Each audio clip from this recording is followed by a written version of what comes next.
Vous avez probablement joué à Super Mario Galaxy 2 sur la Wii. Ce jeu est la suite légitime de Super Mario Galaxy 1, sorti quelques années plus tôt, avec des niveaux et des pouvoirs toujours plus inventifs, créatifs, originaux et amusants à jouer. Mais aujourd'hui, je vais vous parler d'un mystère qui est présent dans le jeu et que personne ne sait toujours pas ce qu'il fait là, même 13 ans après la sortie du jeu. Aujourd'hui, je vais vous parler du plus grand mystère de Super Mario Galaxy 2. Le mystère dont je vais vous parler se déroule dans le niveau du magma glacé, un niveau quelconque et franchement assez oubliable du monde 5. Mais il est rentré dans les mémoires des fans pour un détail caché dedans. Au début du niveau, si vous activez le mode à la première personne pour mieux observer la zone et que vous tournez la caméra vers la gauche pour regarder en haut des montagnes au loin dans le décor, vous pourrez observer des silhouettes. Là, comme ça, difficile de voir ce que c'est en réalité, mais en zoomant assez, nous pouvons apercevoir ces silhouettes assez inquiétantes en train de nous observer. Personne ne sait ce qu'elles font là. Elles sont appelées les Hell Valley Sky Tree dans les fichiers du jeu, ce qui veut dire, une fois traduit en français, les arbres de la vallée de l'enfer. Ouais, ça veut pas dire grand chose. Ces silhouettes ont donné lieu à beaucoup de théories. L'une d'entre elles veut que le niveau était originalement prévu pour s'inspirer de l'enfer, d'où leur nom. Cette théorie n'est peut-être pas entièrement fausse étant donné que la partie magmatique du niveau pourrait y faire allusion. Certains supposent aussi qu'ils sont des Kodama, des esprits des arbres du folklore japonais, et leur ressemblance entre les deux pourrait bien prouver cette théorie. Cela expliquerait d'ailleurs le tri dans leur nom et c'est une théorie franchement assez crédible.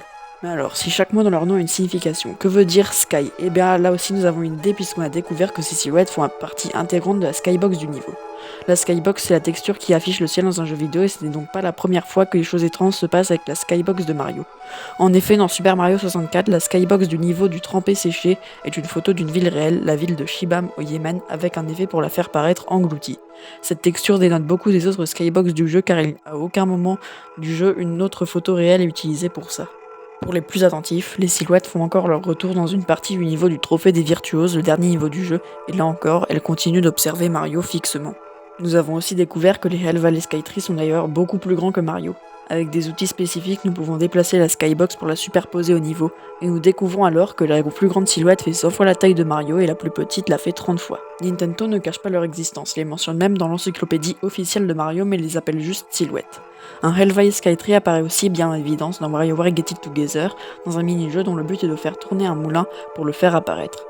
Nous découvrons que ces silhouettes ont des jambes et leur taille gigantesque est bien montrée. L'autre détail curieux à propos de ce mini-jeu, c'est que la silhouette apparaît dans une forêt, ça ne vous rappelle rien? Oui, l'hypothèse que ces personnages sont des Kodama, des esprits des arbres. Après, ça c'est peut-être moi qui interprète la chose un peu trop loin, mais c'est encore un élément qui pourrait confirmer cette théorie, en plus de leur nom qui fait référence aux arbres. J'ai lu sur internet que des gens pensent que ces silhouettes pourraient devenir des futurs adversaires de Mario, voire encore plus loin, des antagonistes principaux d'un prochain jeu. Mais je pense que ces personnages ne sont qu'un easter egg caché dans le décor d'un niveau de Mario et qu'il ne faut pas en faire trop avec eux. Car si c'est comme ça, on pourrait aussi théoriser sur le fait que l'OVNI de Mario 3D Land pourrait devenir un power-up ou encore que le Goomba étrange caché dans les textures du parc Pina de Mario Sunshine est la mère de Bowser Jr. Les Hell Valley Sky Tree sont vraiment un des secrets les plus étranges de l'univers de Mario et il m'en vient pas beaucoup à l'esprit qui sont pareils.